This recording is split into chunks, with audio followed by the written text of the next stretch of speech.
Nii harjutades saad osavamaks ja julgemaks, et hüpata pea ees vette.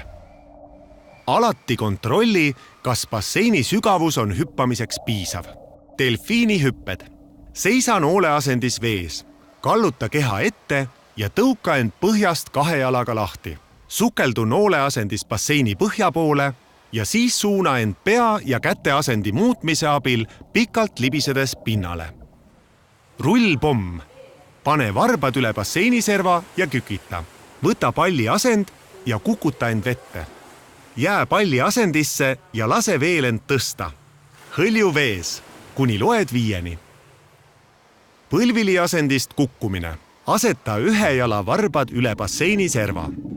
Teise jala põlv aga serval oleva jala kõrvale. Võta noole asend ja kukuta end käed ja pea ees vette. Esimesena sisenevad vette sõrmed ja siis ülejäänud keha. Põlvili asendist hüpe. Aseta 1 jala varbad üle basseiniserva, teise jala põlv aga serval oleva jala kõrvale. Võta noole asend ja lase kehal ettepoole vajuda.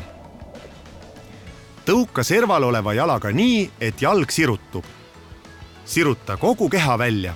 Sisene vette käed ja pea ees ning libise nii kaugele, kui suudad.